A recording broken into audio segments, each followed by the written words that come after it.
Hey guys, my name's Ian Ratcliffe and I happen to be a very good mate of Dave's. But I tell you what, I am super excited. Thank you firstly for joining us for this amazing tasting through the Brookie's range. But we have the man, the myth, the legend. Is that too much? I don't know. You can keep going. I didn't want to cut you off. Well, you've got to go with it. We actually have, it's a real treat, guys. We've got Eddie Brooke all the way from Byron Bay, who's come right down here from the distillery to spend the night with us. Eddie, thank you so much for coming. Absolute pleasure, mate. It's good to be back in the big smoke. You know, you can only sit in the rainforest and the beaches of Byron Bay for so long. I don't know if that's true. Oh, yeah, I'm going to throw out, there's probably a lot of people thinking, can I just stay in Byron? Yeah. But honestly, thank you so much for coming down. Pleasure. I tell you what, guys, we are in for an absolute treat. I'm sure by now you've got all of your amazing gins with you. If you don't, go grab them, get them out. My tip would be, if you can, try to have 4 separate glasses, and that way we can sort of swap between, have a taste of the different gins. Yeah. And the other tip that I really like is sometimes just comparing them. Yeah. You know, to be able to go, hang on, how did that feel against this gin or whatever it might be.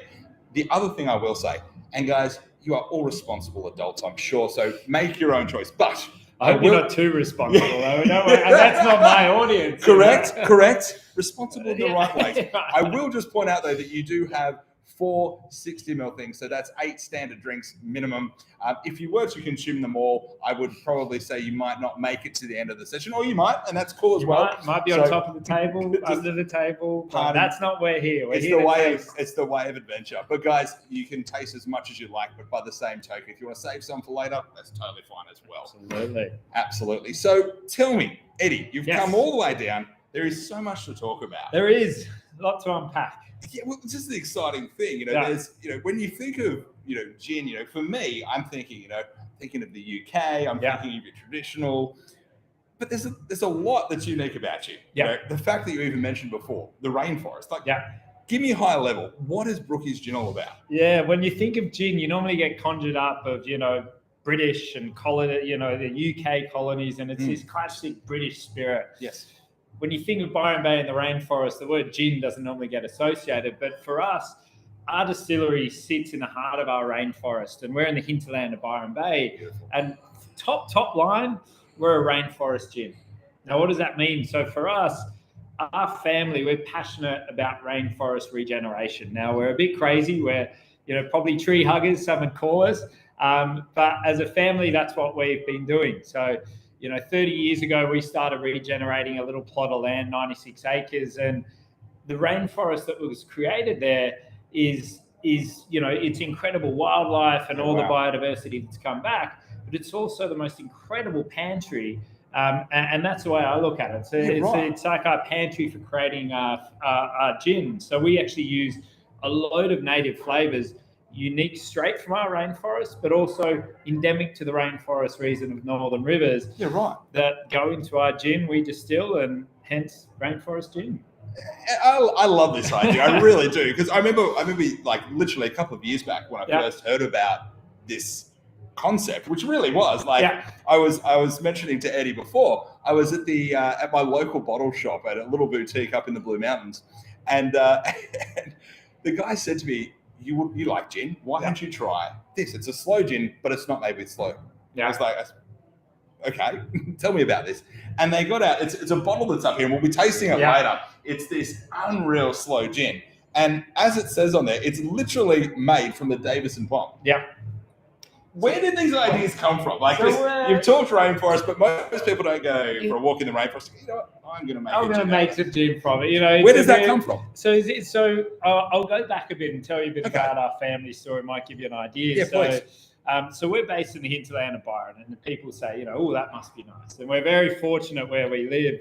But it didn't, 30 years ago in 88, my parents, actually, I'll tell you a proper story. So you've got Dad, who was a filmmaker, Mum, who was a dentist, and they always had crazy ideas, but they wanted to bring their family up and their kids around this idea of a sea or a tree change. Love it. Mum and Dad are also, they had family friends, and they're always into some weird and wacky stuff. They had a little bit of money that they went in on a racehorse that never won a race. I don't even think it made it to the start line, but they're there and they enjoyed it because it was a great social thing. Yes. But they had this idea, and they had a dinner party. And they had this idea that they want to bring their families up around Byron Bay, or even just the idea of a sea change. Yes. So after multiple bottles of red wine, this idea started to really sort of gain momentum. And to be clear, many great ideas come from a couple of bottles of All red. the best ideas. The inspiration. It always is. So after, I can't tell you how many were consumed, they decided to put a map of Australia up. Yes. So you can imagine there. Yep. And they got Mum, put a blindfold on her, and got her to stick a pin in the map of Australia. Seriously. And they said, that's where we're going to go, and we're going to buy land. Now, That the is story awesome. goes she put it in the map. I think she missed it. You know, if you know my mum, Pam, sorry, Mum, if you're listening, you're probably not, so that's great. But it first missed. That's my story. Second one landed in a place called Evans Head. So that very next weekend, true to their word, after the hangovers wore off, they packed their bags, went to Evans Head and looked for land. Wow. And they ended up searching around, talking to real estate agents, couldn't find anything, went back to Melbourne, real estate agent rang them, and they ended up buying 96 acres, sight unseen in Northern Rivers, over facts. That's fantastic. I'm how old am I? 33. The word facts doesn't get used a lot anymore, and they bought a property over it. It's pretty incredible. But Mum and Dad started this rundown dairy farm, and our region in Northern Rivers used to be the greatest rainforest in the Southern Hemisphere. Really? It's known as the Big Scrub, the largest lowland subtropical rainforest. Wow. And when our region was colonized 100 years ago, we had 76,000 hectares. Now, have you ever heard of like the big, the redwood forests of America? Yeah. Like the giant, I can't remember the name of the cedars. The cedars. So if we got like 8 of us and linked arms, and we wouldn't even get around it. They're massive things. We had that in Australia, in our region of Northern Rivers. I did not know that. It was massive, and hundreds of thousands of years old of rich DNA in that rainforest. Wow. And it was wiped out in a matter of about 40 years. 76,000 wiped out, and only 1% remained. So from that, we had a little pocket of rainforest on our land, and Mum and Dad got the rainforest bug, we say, and our life's work has been regenerating our land, bringing it back to life. We planted 40,000 rainforest trees. We, started farming macadamias, and now we have a thriving ecosystem. So that pantry is something that, that's now brought back to life, and we get to use. And all the gins that you guys are tasting, we're going to go through, is all utilizing a lot of those native flavors back from our regenerated rainforest. That's okay. I thought this guy was cool. I thought Brookie was pretty special. You hear that story? Honestly, man, that is a really special thing. And I'm going to get everyone onto some gin very quickly. But I am going to quickly say I did read that you guys just picked up B Corp. We did. I mean, I don't know if you guys are familiar with this, but to get B Corp certification is an amazing thing. It's an international, I'm not going to do it justice. Go. International certification of an organization that really is forward-thinking, looking after the environment, looking after their people. It's a pretty special thing to pick up. And bloody hard from what I've heard. Bloody hard indeed. It's been a process, took 3 years. So for us, the reason why we got attracted to the idea of B Corp certification, our pillars where we come from, our roots essentially is from our farm. We've always been passionate about doing good and having a positive impact in the environment. So as a family, when we create businesses, those roots stay the same. So the idea that attracted us to B Corp certification, it was kind of like it's a rigorous sustainability test of your business. And it's not just about, hey, have we gone out and planted trees, or hey, have we tried to take away plastic straws, And that's a great thing, don't get me wrong, ban plastic straws, on board, keep the turtles alive. However, it goes much deeper. It goes into every single aspect of your business, even from our sourcing policies. So we have an Indigenous and local sourcing policies to, how we treat our staff. And actually, it's not just saying it, it's doing it and having it down to, where we don't put our donations and affiliations, and also our environmental impact. So it's a whole thing, it looks into all aspects of your business. So And the fact that we are an alcohol company, we've got a few more rungs. Alcohol is not considered the best in society. We'll put it that way. Well, there's a balance. There is. Some could say that it brings social fusion. Hey, I'm in your camp on that one. A good life should be well balanced. And this is true. But honestly, congratulations. Thank you. I'm sure everyone who knows anything about B Corp would be just.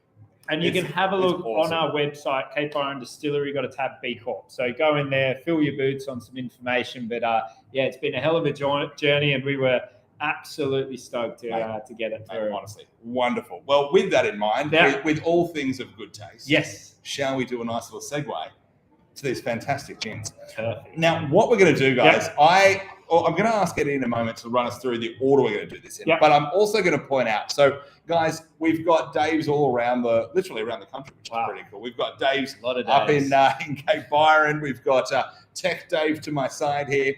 What you'll see, guys, we've also got so many different platforms that we're going out on tonight, which is super awesome. I love it. Lots of people can engage with us.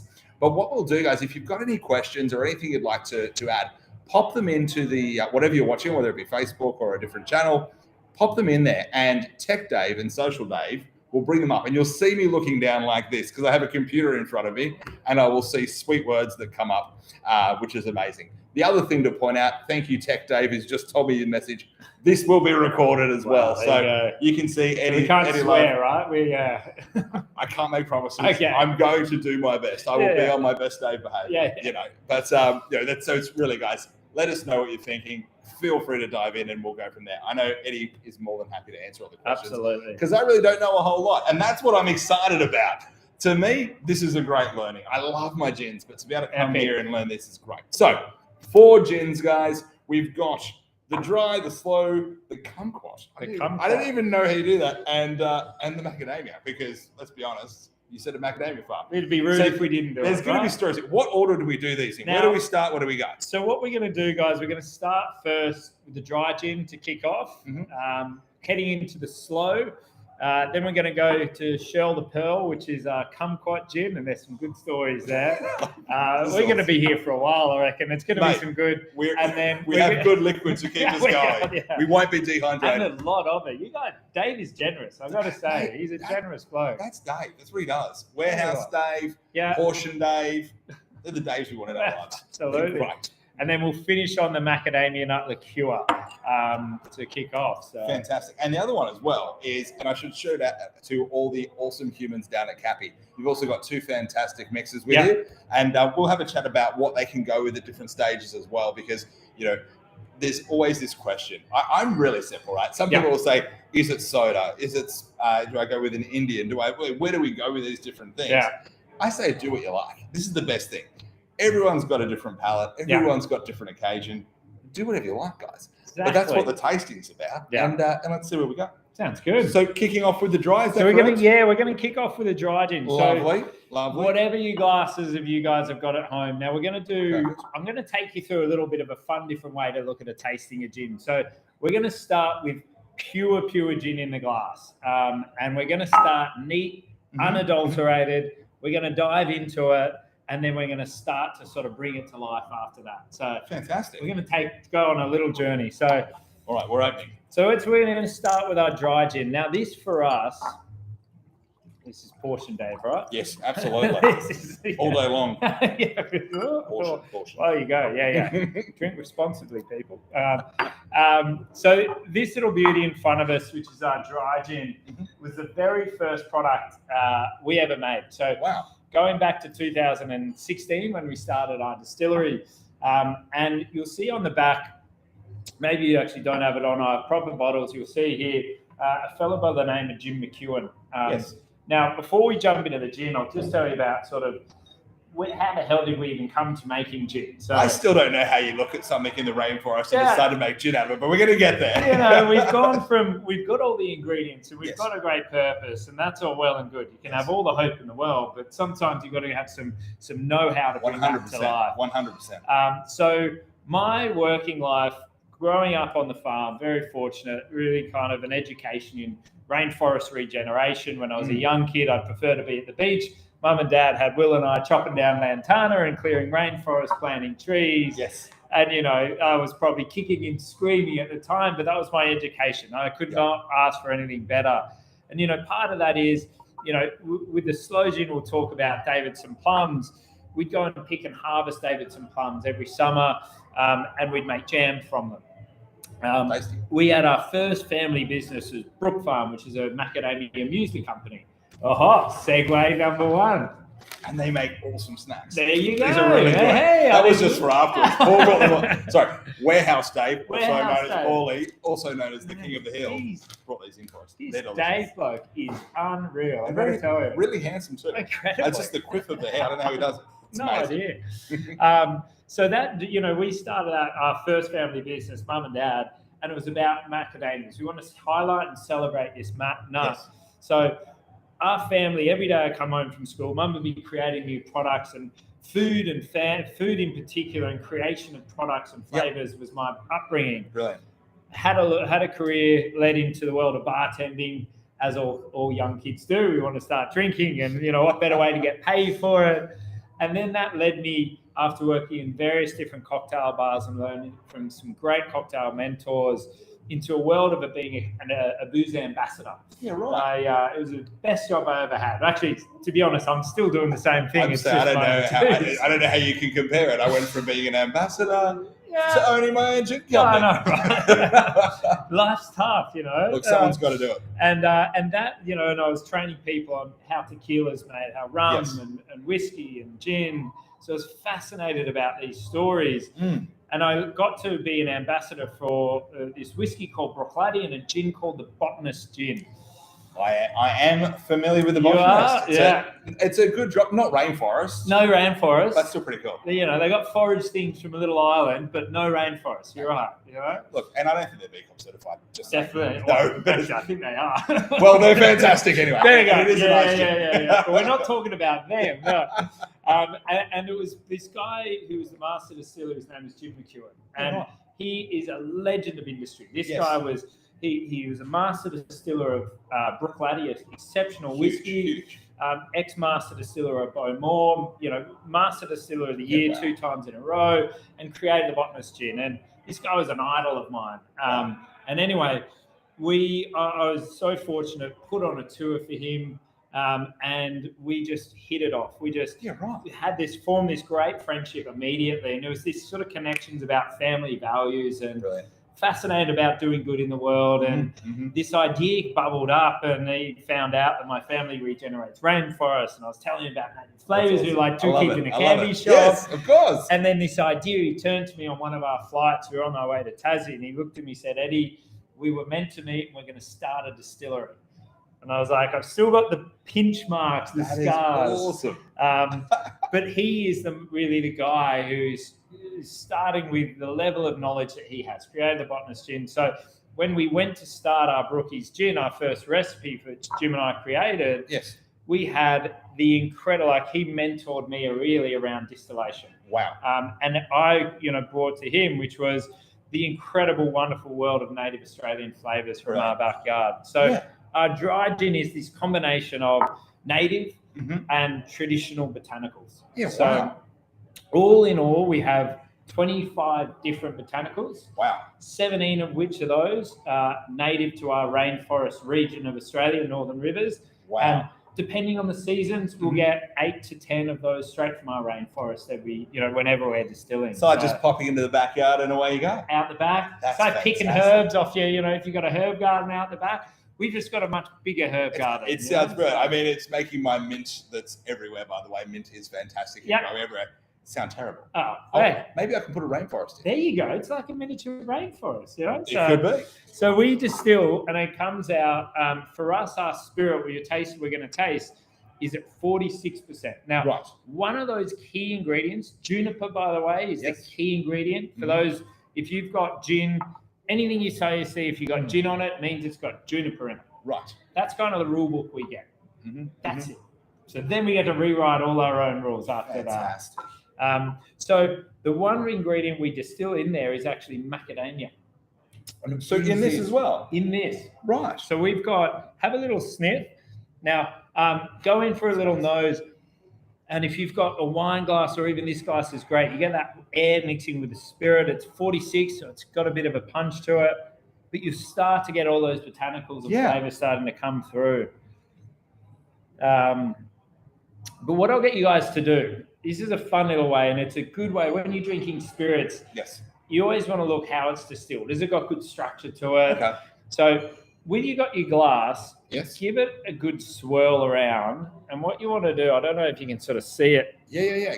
Probably can't. It's out of focus. A little out of focus, but right. You'll get this line that'll cut, and you'll get where the spirit cuts.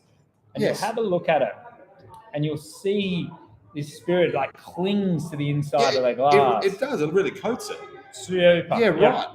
And then you start to see these legs just sort of slowly starting to drip down. Now, that's telling us two things. First, it's high in alcohol. Yes. Which is good. It's a win. And it's got a lot of oil in it. Right. All that oil, all that character and flavor. And because that's all the flavor, right? The oil is the flavor. Yeah. Brilliant. So, now do you want to do something a bit different? Do we get to hold hands? Go. What are we doing? Grab your favorite finger, put it into your gin. Now, here we go. Now we're going to have some fun. All right. Does Dave need to approve this, or is he on board? Dave's a very understanding person. Right. Because Dave also is non-binary. There you go. Perfect. Because Dave is a state of mind. Exactly. I like that. I like Dave even more. So what I want you guys to do at home, get a little drop of gin just resting on the end of your finger. And what you'll notice is this drop of gin, like this should just flow off your finger. And it doesn't. Like this is just going to hold. It's like defies gravity. I was expecting to drop. I'm like, it's not going. I'm not going to lie, everyone at home. I was thinking maybe I need to shake so it comes off, but it's not still won't. This is just literally going to hold and hold. What this is telling you, it's got all that structure. We work so hard to get all those flavors, all those different botanicals and oils. Now grab a bit more and just rub it into the back of your hand and then have a feel of it. Okay. And you start to notice it's like got this oiliness to it. Like it really does. Forget Maybelline. It's Brookie's now, baby. Maybe it's Maybelline. That's fantastic. You know, it's the eau de perfume. Oh, there we go. That is it. I hope you're doing this at home, guys, because it is really interesting. Very, and that's telling you about the structure of your gin. We don't chill filter. We put so much into it. Yes. And that oiliness is all that character of all those botanicals we want in there. So go back in. I'm dying for a drink now. I quite literally am salivating. I'm sitting here thinking to myself, I'm loving this, but I've got to taste this. Oh, we got to taste it. Now, one final thing. Please. Lick your lips. Mm-hmm. Always important.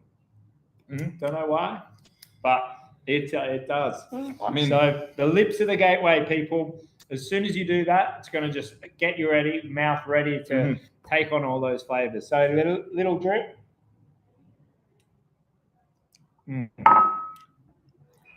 I don't know if I love it because we've been waiting and like talking up. That is fantastic. And I can see Ali on YouTube has just said, love it. Yeah. And I tell you what, it's interesting because sometimes dry gins that I've had in the past, and again, I totally understand there's a whole range of things. Yeah.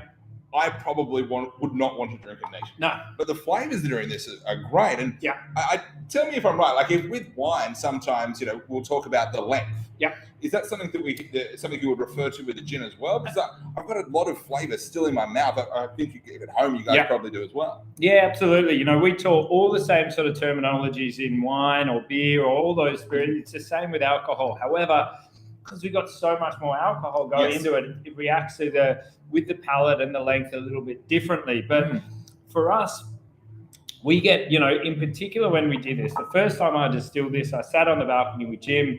We put a little splash of water into it. Okay. And we came back to it every 5 minutes and kept nosing and tasting.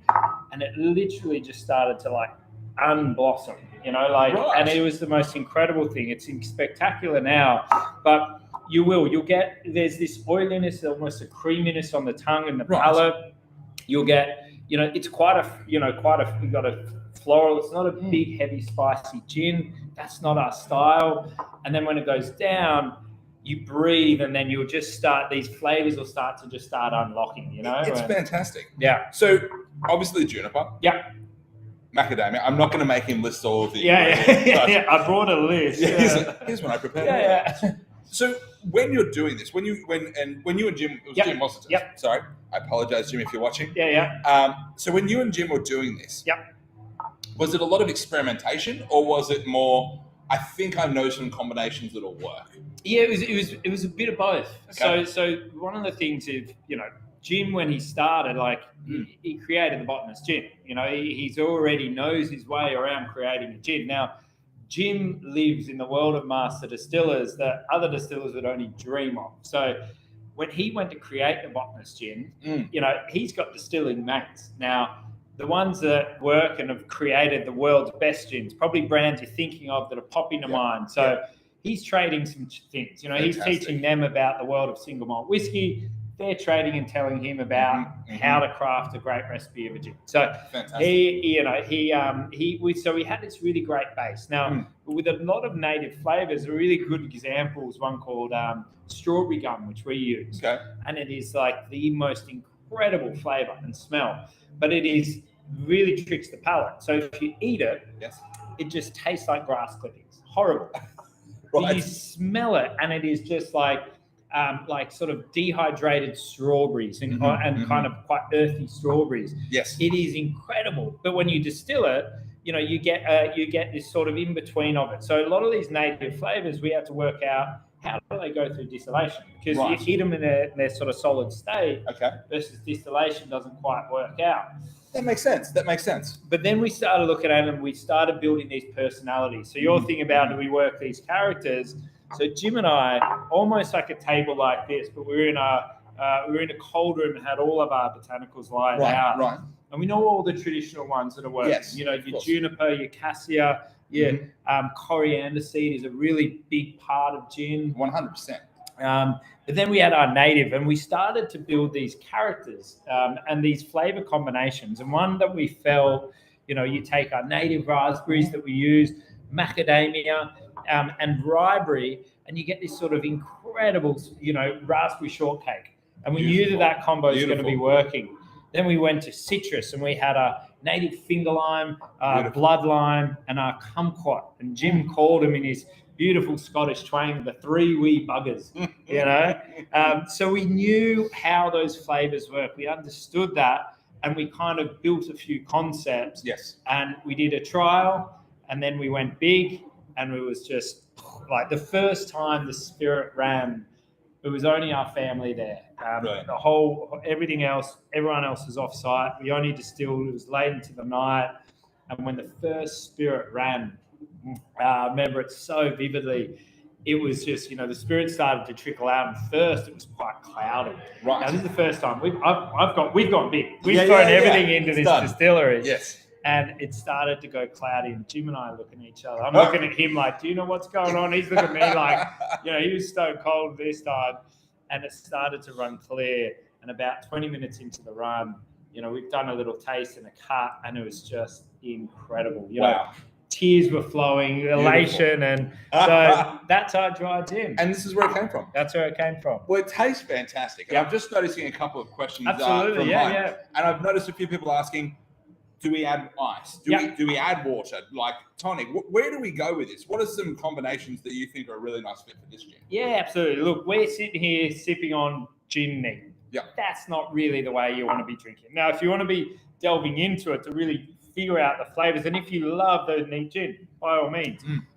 So if you want to do it like that, put a little splash of water. It'll, lower down the alcohol. Yes. However, for me, I love a gin and tonic. And I think this is, but the style of tonic you want to use is important, because this is quite a delicate gin, we'd say, in comparison to other gins styles. So you just want to match a tonic or a mixer that goes well with it. Okay. So we would say a more lighter style of tonic. Okay. So, of the Cappy range, they've got so many good fruit tonics, but the dry tonic, epic. So got the dry tonic there. I think probably a few people have got that at home as well. Unreal. Great fit. That is the best fit. So out of all the time, we use this at our cellar door. Right. Slightly lower in sugar. Keep the old waste in check only some of the time. Well, I'm glad Eddie's doing that, because I'm built not for speed. Yeah, built for fun. Yeah. Or if a great little hack, if you just got, if you can't get your hands on really good tonic and lighter style, go half tonic, half soda. It's funny. I've had that told to me before, and I've started doing it. For me, I know it sounds silly. I am a quarter of the Indian tonic. 3/4 soda. I love it. It's a really nice mix. So, and a great way you can do it as well. And even if you're out, like most bars you're at, if you're not drinking really good bars that have great tonics, they're pretty rough tonics on tap or whatever. So you just go ask for half soda, half tonic, and you're going to just you're not going to overpower your gin. We've done so much to get the flavour in this. 100%. If you pour loads of this big tonic on top of it, you're going to lose the flavour. So, best way, add ice. You can never have too much ice. All right. Fill your boots, fill your glass. That's going to keep it cold, not too much dilution. And, a good measure of gin and a good tonic, dry tonic, or half soda, half tonic. Pink grapefruit works epic with this. That would be really nice. Bit of mint from your garden, from your little rainforest out the back. The mini one. Now we're talking. So, a question. When would you say, we've got a range of gins here. Is there a preference to time of day with meals and things like that, or is it really about personal preference? Yeah, it's a bit of both. Gin, especially the first one, the dry gin. It's a great aperitif to start. At the start of the meal, how good when you, especially on a sunny day or sun's going down, gin and tonic, lots of ice, little citrus. I mean, come on, it's made for it. But it also works. The gin and tonic can kind of go through the whole night too. You can have gin and tonic with meals, or if you need that digestive at the end of the night, tonic is exactly that. So perfect. So that's where a dry gin can kind of go through the night. Makes sense. The other gins we're going to be tasting, the Shirl in particular is great, and after, a good aperitif or after as well. Yes. And same with slow. For me, slow is like the sunset or the last thing at night. It is just something pretty spectacular. Well, talking of it, because this for me is actually, and I mentioned this. I know. I love this. This was the gin that introduced me to Rookies. Yeah. And I fell in love. Like the fact that someone from your team happened to call within a week of me trying it the first time, I was like, this is unreal. Yeah. So look, should we jump on, guys? Grab the slow gin. If you've got another glass, grab that. Otherwise, just finish what's in there. Maybe give it a rinse if you've got the chance. Yeah. And let's jump onto the slow gin. Sounds good. Love to. So, a spelling error. We're not very good at spelling environment. Education, not high on our agenda. I didn't want to point it out. Rainforest surfing. And Dave hasn't picked up on it either. No, Dave's having a good time. He's not worried about the small things, He's a big picture man, I see. He's how he rolls. Yeah. So, we're from Byron Bay. So, we do things just a bit slow in our part of the world. In all the right ways. Yeah, exactly. Life shouldn't be rushed. So... like your state of mind. This is our state of mind gin. Love it. I feel like Dave's going to love this one. There's a classic English style of gin called a slow gin, spelled SLOE. So there's a bit of purpose to our bad spelling, poor spelling. So a classic English style and slow berries really come from UK and Europe. Yes. Famously, it comes from England. My old man is from UK in Devon. Yes. Nanny Alma used to make them, and everyone used to make their own slow gin at home because in the winter they'd pick from the blackthorn trees, the slow berries, and they taste like shit. Sorry. Sent up. There we go. So they're no good. Terrible. They're so bitter and so tannic. Yes. And there's some sourness to them. Horrendous. However, if you steep them in gin, add a truckload of sugar, and you leave it in your cupboard for 12 months, you get this beautiful infused gin called a slow gin using the slow berry. And you are, as they would say, right as rain. And then you're good, So it by itself, it's such a powerful, potent thing. Now, I used to love a lot of English slow gins. Love the style in particular. Hayman's slow gin is one of the greatest showcases of a traditional English slow gin. Yes. Now, I used to actually work and I was, used to educate people about this product. But growing up, heaven knows, just honestly, it's like sunset. It's like marmalade and jam, and it's got a floral component to it. So, growing up, every year we'd go and harvest Davidson plums when I was a kid. Yeah. And we make jam from it. Because they're quite prolific up in Byron. Yeah. Yeah, they're a native, so they're an indigenous fruit endemic to the rainforest of our region. Brilliant. So they grow up and down the east coast of Australia. Mm-hmm. They have a certain type of plum in our region called the Jerseyana variety. Okay. So then just north, you've got one called the Purian variety. They're a bit bigger plums in Queensland. Dave knows about that. And further down south, you've got another variety as well. This host Dave is just. Have we thrown Dave under the bus? Sorry, Dave. Big plums in Queensland. Absolutely. Yeah, we're talking plums here, right? Yes. Yeah. Correct. Good. Absolutely. So these are literally a native rainforest tree. Yes. You look at all the rainforests that used to grow up and down. Now, as climates change, the environment has changed these fruits over the years. Now, I knew we're importing all this spirit, right? We're importing all this English spirit and this and that. And we've got the most incredible bounty of native Australian produce. Brilliant. And growing up, and I was, especially being educated in the world of spirits, you walk into every single bar, there was barely Australian produce, and nobody understood what native botanicals or flavors or even bush food was. Yes. So I had this concept of, I wanted to educate the world and Australian and bartenders and home bartenders about native foods. We should be eating this stuff. We should should be in every cupboard around the world. So I started experimenting with this Davidson plum. So how we make this little delicious lady is we take the Davidson plums. They grow once a year for about a month. We harvest them in December, and we freeze them, add them to our Brookie's dry gin at a slightly different ABV, and then we leave them to rest and mature for about 18 months. Yeah, so it's because that's quite a while for a gin. A long time. From memory, gins are pretty quick product. Very quick product. Yeah. It's almost like you make it today, you sell it tomorrow. Our dry gin, we distill. The longest time is gathering all the botanicals. Obviously. We distill it and then we blend it back, we rest, we blend it back, we rest. So it's really, you can bang it out in really a sort of 6-week period. But for us, and this is why my bookkeeper hates me about this product, because it's sitting on our book because, it's not paying rent. I think the best way to alleviate this is just to send a couple of bottles over. There you go. Perfect. There you go. Clear the stores. Because I don't know if you noticed, but I'm sure the Dave's at home did. I had a little sneak whilst you were chatting. And I tell you what, this is fantastic. Truly, I've not tasted anything anywhere near it. It's such a unique flavour. For me, this is such a treat. Yeah.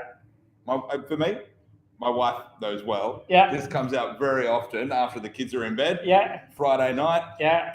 We've got those awesome, I recommend them, those giant ice cubes. Oh, perfect. I could tell you that you could go online to some very fancy cocktail places to get them. Mm-hmm. Kmart, Silicon. They're the best. Whenever they're on sale, I buy so many of them. Oh. Best gifts. Christmas time, everyone gets silicon trays from host Dave. Good. Guys, this with that ice cube, I'm telling you, it is the fantastic. Best way to have it. So it takes 18 months. Then we press it out like you would do in the process of making wine. Use a wine press, and then you get this. They're quite acidic, so we introduce just a little bit of sugar at the end. But it's not too sweet. It balances on, really tart and vibrant. It's so powerful. You get this almost. The nose is like muscatel grapes. You get this port character that'll come through. And whenever someone's telling me, I'm like, I'm getting that. You really are getting that. You mentioned something before. Yeah. The marmalade. Yes. For me, I get such a marmalade smell, aroma, however you want to talk about it. Are you guys getting that at home? I think that's probably for me. It's like a jamminess, I like a really good cooked strawberry or raspberry jam. But you're right, the best way to have it. So my old man, this is his drink du jour. This is his. He's a man of style, a man of good taste. He's like, so his name, this is where our name came from. His nickname is Brookie. So he's an Englishman. When he came to Australia, mum and dad's parents, or mum's parents, they didn't call him Martin or Mr. Brooke. that colloquial mateship way we have. That's he fantastic. was Brookie, and he hated it. Being an Englishman, he was like, no, But look, we've named it after him, so he's very stoked. But That's brilliant. you can tell he fills his glass, and you can listen to how good his week's been or how hectic, how intense by the amount of glugs going in the bottle. But on ice, I'm going to join you there. Put a few cubes in. Yes, let's go. It's the best way to have it. Firstly, it just opens it up. So little afternoon. The other best way for is a splash of soda, or you can do half soda, half tonic. So I think in these, did they get one of these little? Well, they did, because Warehouse Dave gets a bit carried away sometimes. It's very generous. Mate, that's jokes aside. That's what it's about. You know, it's really about coming on board, trying some fantastic products, and these are brilliant. Honestly, such an awesome drink to have. Like, for me, especially if you're at a barbecue or something like that. Sure, if you go into it with a couple of mates, it's nice to take a bottle and mix. Yeah. But if you're having a barbecue, pop them in the esky. And away you go. Keep it easy. Absolutely. Great way to do it. So this little guy literally came from our best way to drink it, which is half soda, half tonic. Right. So that's all this is. This is our slow gin, half soda, half tonic. Fantastic. So that's already pre-mixed. So same with our gin and tonic. It's a really lower sugar, light gin and tonic. You'll see our other one. But on ice, as good as it gets. You can just keep going. It also changes the flavour though. It really just... It sharpens it, but not in a bad way. No. That's great. No. Big fan. Fan. So, Jenny likes it. Jenny, I'm glad you like it. Good. Good work, Jenny. Keep sipping. All right. So we've got that. I feel like we're on a journey here. We are. I feel like maybe a safari. A safari. We're going deep in the jungle. We're going deep. We're going right in the heart of the rainforest. And we're getting the kumquats. Because to me, kumquats, I don't know why, it is such a quintessential Australian thing. Yeah. It's just like the kumquat. It's the weirdest thing. Now, I don't know where, obviously British heritage coming from somewhere, but growing up, there was always a kumquat tree in the backyard. 100%. You walk out and you go, as a young kid, you're like, what the hell is this? This is not an orange. This is like it's a battling orange. I totally feel like so many suburban homes have kumquats. I don't know why. Yeah. But they do. Yeah. It's like riberry hedges. So lily-pilly hedges lily-pilly hedges and a kumquat in the backyard. That was like the suburban dream. That was Hills hoist in the corner. Yeah. And away you go. A bit of that. So that's brilliant. So this little gin of ours is actually, it's already been made. And this was made by my nan. This is like the coolest family story ever. Yeah. Like you've got your dad, Brookie, who knows how to do it. You've got your nan. So Shirl's your nan. Shirl's my nan. And her nickname was Shirl the Pearl. Now she stood about at the max height of about 4'10". Right. She was a pocket rocket. Love it. And she had, I think it was from the age of like 40 or 30, had just jet white silver hair. That's brilliant. And she was an absolute weapon. This woman, she was like a mountaineer. She was the first female to fly a tiger moth plane. Seriously. Her and Miko, when they got married, they spent their honeymoon on horseback in the mountains of Mount Hotham. That's fantastic. I love it. But she used to famously, at parties, bring out her bootleg kumquat gin. I love it. And Mum, when she was young, she has these memories. When she was probably about 6 years old, she used to sit in the bathtub. Yes. And they get, a big flagon. Now, back then, you used to be able to buy flagons of spirit from different wineries or whatnot. Really? It was all bootleg. Wineries all had a still out the back. Ready to go. Ready to go. And Mum used to prick the kumquats with a toothpick. Yes. Fill the flagon. And then they'd dump gin or brandy over the top. Fantastic. And they'd let it to rest in the cupboard and put a fair bit of sugar in there. Yes. And then at famous dinner parties, now this is well before, and this is where the great stories have come through. Shirl would bring out her kumquat gin. This is brilliant. So I heard about these stories and remember them from growing up, and I love it, started peeling back Mum's stories, and especially from the brothers and sisters. Yes. And it was something too good not to recreate. So that is unreal. So here was I thinking you were the family pioneer. No, It's in the blood. I'm just a storyteller. I'm just retelling a story through a new spirit. You know? I had no idea, and Yeah. I could say I have it. This is one I haven't had. Yeah, there you So go. I'm really excited to try this one. So kumquat, obviously in there. So for those that don't know what a kumquat is, it's like a very small citrus. Now we use the oval ones, which are called the Nagami kumquat. Right. And you got a round one as well, slightly different. Mm-hmm. The Nagami for me is the king of the kumquat tree. Yes. And they're the strangest little fruit. You bite into them, they're sweet on the outside. Yes. And then sour on the inside. Right. And you just, it looks like an ornamental thing, but the flavor is incredible. Wow. So how we do it, and when we wanted to kind of maximize the flavor out of it, we first freeze the kumquats. Yes. So picked, frozen. Yes. We get our kumquats from Bundaberg. Yes. Great kumquat growing region of Australia. There you go. Number one. I've got heaps of polar bears for some weird reason. I don't even know what's going on with that. Very cold up there certain times of year. So I think they drink rum to keep themselves warm, maybe. I don't know. I think that's the theory. We'll have to ask Dave about that. Mate, I'll have a chat with Dave and find out. Chat back in. Tech Dave, can you sort that out for us? Thank you. Yeah. Cheers. We'll get on that. That's great. Yeah. So then we steep it into our dry gin. Yes. So when you freeze fruit, it's kind of, if you put an apple in the freezer, take it out, it goes to mush. Right.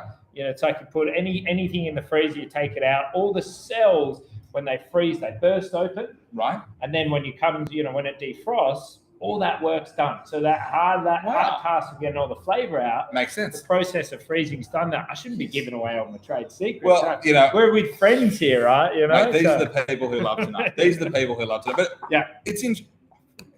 This is just caught me, right? Yeah. The color of it, it's almost like a lemon looking thing. Obviously, they kumquat, the citrus, the orange. Like a limoncello-y sort of. It has that sort of color. Yeah. But so the nose on this is just... It's very different. Oh, it blows me away. It's so perfumed. Like when you hear of if you ever smelled orange blossom, this is for me.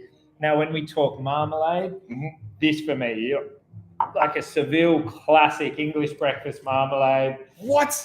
I'm just jumping in. That tastes incredible. It's good fun, isn't it? I've got Rod on there saying, I love the kumquat gin.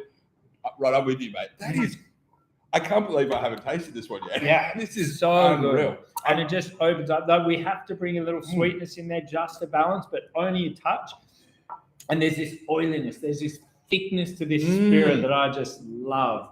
And then it just, as soon as it goes down out of the mouth, these flavors just sort of erupt out of there. That is a real treat. It's a belter, isn't it? Cheryl knew what she was doing. I tell you what, and she's up there somewhere sipping away. Mate. I reckon she'd be pretty stoked. I'll tell you what, this is for sure. For sure. What an absolute legend. That is great. So for this one,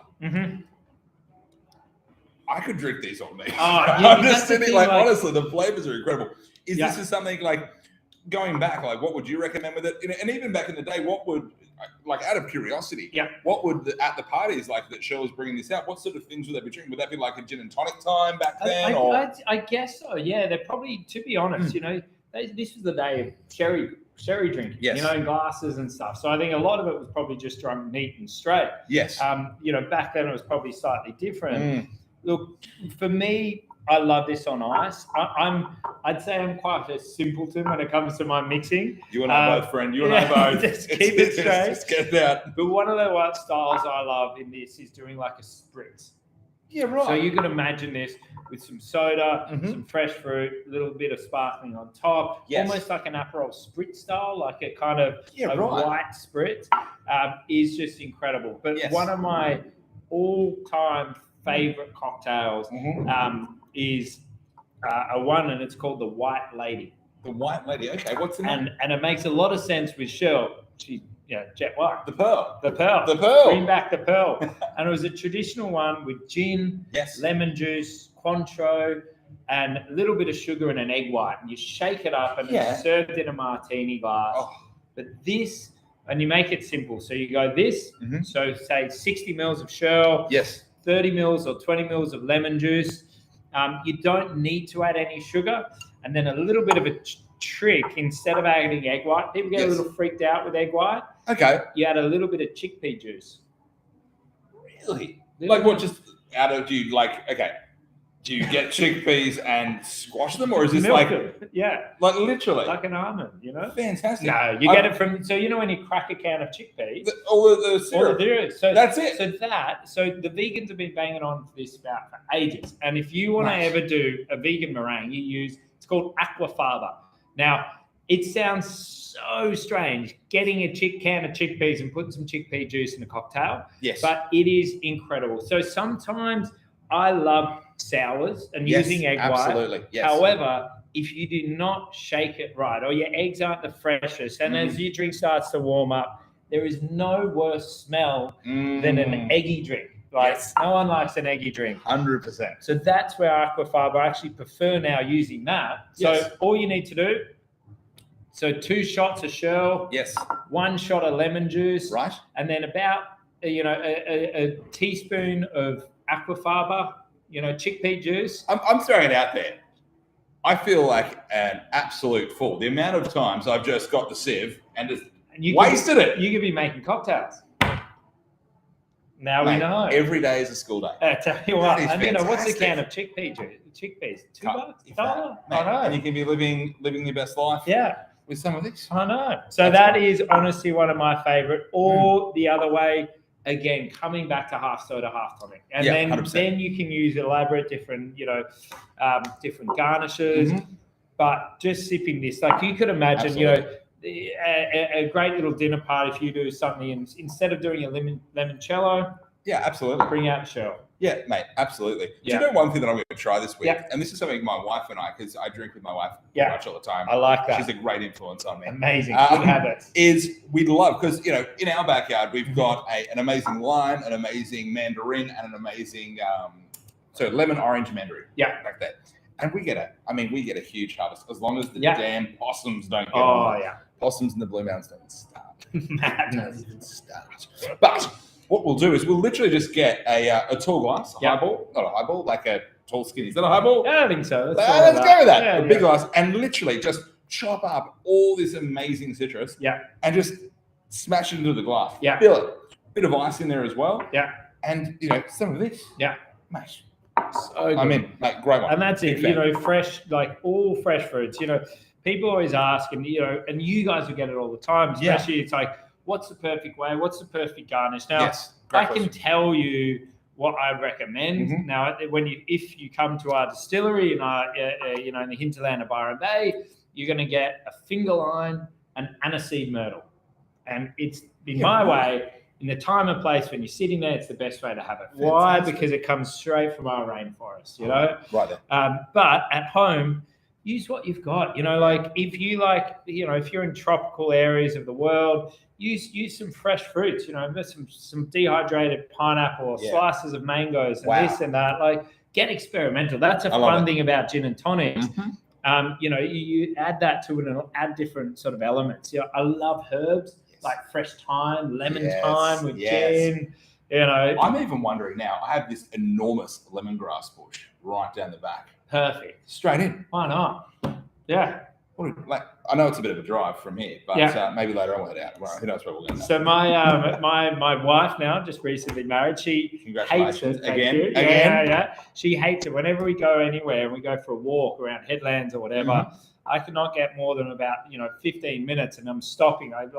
I'm off in the bushes because I just I see things, I go foraging and I'm like, pick them up. That's because brilliant. Whatever you've got that's local and fresh and it's seasonal, that's the best thing that you should be using as your garnish, but play around. Good tonics as well. These ones that they've got, actually you've got them here. Look, this is the Cappy Lemon and Basil. They're a cracker. So they've just brought out, I really like their sodas. I think I prefer probably less sweet style of drinks. And these flavored sodas that they do are really good. If you got a soda stream, you can do your own at home. 100%. Play around with them. But you just continue to experiment. Find what you like. Another one. This is a good tip for the people playing at home. Is go down to your local tea shop. And you can actually get those. Where you get your old traditional tea things, your scoops. and get them and just jam all the different things you're trying in there. And I pop them in there because one thing that I'm occasionally will do whilst I'm experimenting with these delicious drinks is I literally just end up getting like all sorts of like things in my teeth and my face, and I'm feeling like a bit of a grub. Yeah. And then all of a sudden, pop them in the little tea bag things. And we're ready to go. So good. We could just keep drinking for ages, I tell you what. That's the plan. So I'll tell you this other one. So when it's just popped into my head. Yes. I used to work in this bar. Anyone tuning in from Brisbane, this is going back 10 years ago. I used to work at a cocktail bar at the Regatta Hotel. Okay. This Institution pub. Is that the one when they when it's the state of origin football, they drive past and all the locals throw things? Exactly. Yeah. I know the one you're talking about. Yeah. And there was this cocktail I used to I put on the list there, and it was using English breakfast tea. So you brew a pot of tea, put it in the fridge. Right. So it's kind of like a gin iced tea, and it works so well with this. So if you brew it, in America, they're just mad for iced tea. And all that is, you brew a tea, get it chilled, and then you can add different fruits, different sweetness you want in there. Right. You can create a huge jug of it. So for a barbecue, it's awesome. And you can get experimental. Right.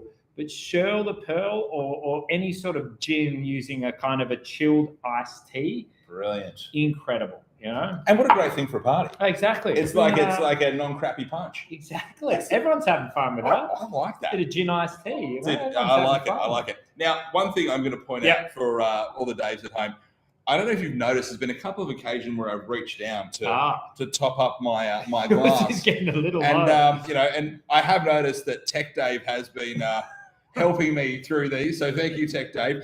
And the comments come up. Tech Dave says, it's a bit of a tough choice. Where do we go? Do we go with the Shirl the Pearl? Yeah. Or the Slow Gin? I don't know. Tech Dave, what are you thinking your favourite is? He doesn't know. We're going to have to go back and go again, I think. Again and again until we get an outcome. But what we will do next, guys, and this is, for me, actually, previous to tonight, I would have said this would be the style that I would have assumed would be the Byron Bay, the macadamia sort of stuff. Yeah. Although you've actually, honestly, mate, I feel like I've learned so much tonight already. Yeah. And wow, a rainforest, the giant redwoods, I'm just blown away by this. But we are going to go to perhaps the stereotype of Byron. Let's do it. Yeah. And we're going to jump onto the Mac liqueur. Yeah. So this isn't a gin then? This is not a gin. So, people do get confused because we are Brookies. Brookies, we make gin. Yes. We're famous for making gin. Mm-hmm. And all of a sudden you've got Brookies, no gin. So this here is a macadamia nut liqueur, but there's a little bit more than just nuts going on in this. But a fun little side note on this. This is going in. I'm going to be. We just found out yesterday, for the third year in a row, we have won, this is picked up at the World Liqueur Awards, the world's best nut liqueur, 3 years in a row. Congratulations. Which is really damn epic. That's we were stoked. Every time we win an award, we're still a little family business from Byron Bay. And every time that it's gone to a blind tasting panel, with some of the best spirit experts, and they've put it up against every single spirit or liqueur in the world. And old little Brookies, old little Mac from Byron Bay. Awesome. Yeah, we're pretty stoked. So, but this for me it's so hard to smell and drink this without putting a smile on your face. I love it. It's impossible. This is unreal. And as we taste this, I've got to ask everyone at home, where are you guys tuning in from? I know the delivery day was telling me these have gone all around Australia, which I think is absolutely brilliant. So just pop in, let us know where you're from. But one of the things that I will call out, and again, thank you so much to everyone who was really understanding. Obviously, we had to postpone this at the time. Some really challenging times in the region. Yeah, I know a lot of people were really adversely affected by the floods and everything like that. So, we're just really thankful that you guys did that, and obviously, really thinking about everyone up there. I know it didn't affect the distillery directly, but a lot of the team members. Oh, big time. Yeah. So it was brutal. Everyone saw on the news. Northern Rivers got hit with not one but two floods. The first one was the 1,000-year flood, and it was so brutal. And the devastation it's caused is still getting felt and will be for many years in our region. So for those that want to understand what they can do. We've got a few links, I think, through our socials or our website about some great organizations we tee in with. Yes. I'm sure hopefully someone from our company socials is going to post those up. And look, and we'll put it up afterwards Absolutely, as well, guys. Yeah. But you know what? I'm sure Dave can send that out to everyone. Absolutely. So, but it's So there's a lot of good things that are coming, and in the hardest times, when the worst things happen to different communities, that's when they rally. And 100%, for us, that's just what happens as well. So, out of all those, that's such poor and negativity and all of that, that's where communities come together, which is pretty incredible. But this little, I'll tell you a little backstory on this one. So, please. So all of these, I have these crazy ideas and I have these flavor concepts and I tinker and I go, maybe that's going to work. So, So when I was young, every day I'd come home from school, Mum would be baking different sort of macadamia mueslis and experimenting. And, there's this smell of nostalgia when people smell baked bread, freshly baked bread. I absolutely know what you're talking about. Yeah, like you walk into a house. What do they do? Real estate agents. No, I was going to say that. No, it's a real thing. I've heard them say it's like, make sure you bake. Make sure, put a loaf of bread in the oven, And there's something in that, that smell. I truly believe when I talk about flavors, flavors bring up these, these sort of memories, Yes. In time and places and positive memories that we affiliate smells and things to. So for a lot of people, that smell of baked bread has this homely feel. It's like get a hug on the inside. Totally get it. And that for me was this. When I was young, I'd walk through the door coming home from school when I was a young kid, and it was the smell of roasting macadamias coming out of the oven. And every single time I smelled that, whenever we'd be baking our mueslis, that smell for me has just brought me back to sort of childhood nostalgia. Love it. When I started, developing this one, that roasted macadamia was going to be at the cornerstone of it. Love it. So how we make this thing, so this is a roasted macadamia and wattle seed liqueur. Right. And wattle seed is just the most incredible flavor, and it's also so versatile. I mean, so many people are cooking with it, whether it be desserts, whether in some of the sauces that they're making with it. For I actually had an incredible meal not so long ago, and it was made with a wattle seed. I suppose you would call like a French Bessemer sauce, but with wattle seed in it. Yeah. On red meat. Yeah, it was incredible. So bloody good. Yeah, absolutely incredible. And all of this, all these, I implore you guys, native bush foods and native indigenous produce really is we're starting to understand and feel comfortable about using it too. There's been a lack of education about, first the indigenous culture, and also food from our land. It's very much westernized, all the foods we consume, which isn't a bad thing. That's just what's happened. Yes. But we have so much incredible flavors that are native to our country. So go and explore them. When you see different native flavors and spices, use them. But native wattle seed, it's a roasted seed, and the flavor is in between. I call it you take very, really high quality roasted Arabica coffee, bit of dark chocolate, and kind of slightly over roasted popcorn, and you get roasted wattle seed. That's the flavor. I love that. It's unreal. That's really cool. Because as you're telling us, and I can see this coming down here. Yeah. By the way, we saw people coming. We've got people from Perth, Melbourne. They're all coming in from all, which is brilliant. But I'm loving this. Rod has just put out that the mac is fantastic in an affogato. Oh, absoluther. Can you imagine? Well, you probably know. Hey, I'm imagining. I'd like to imagine it again. Mate, that is a win. And although Mel, she's a. I'm assuming Mel as a lady, or maybe it's a man. I'm not sure. But Mel, mate, morning espresso. Oh, good. Little in your coffee. No, how good is it? Time you need a little perk up, It's a treat. Responsible. So exactly. So this one here is a roasted macadamia and wattle seed liqueur. So we, across all of our products, we would never use any other. There's no artificial flavors or colors. It takes 3 months to extract all the flavor. Wow. In the alcohol, and then we use a pressure filter system that coalesces the oils. We don't chill filter. We want oils in there. Oils are good, fats are good. That's flavor. And then what you're left with, I could just live. Mate, it is a treat. like, I wish at the start of COVID, imagine everyone we're wearing masks. If I could just smell that, life's good. Put that in your mask every day. You're going to be all right. That is brilliant. Yeah. But you're right. Affogatos on ice with a squeeze of lime if you want to get a little freshness. Right. Well, I'll tell you what. We have had some fantastic drinks tonight. I think for me, and tell me what you think at home, guys. It's such a really broad spectrum of flavors. Yeah. And I think that's something I really love about your range. Honestly, mate, you've got so many different flavors, different things you can explore. And, mate, an absolute treat. Absolute treat. Now, guys, I am mindful of time. And look, thank you so much for joining us.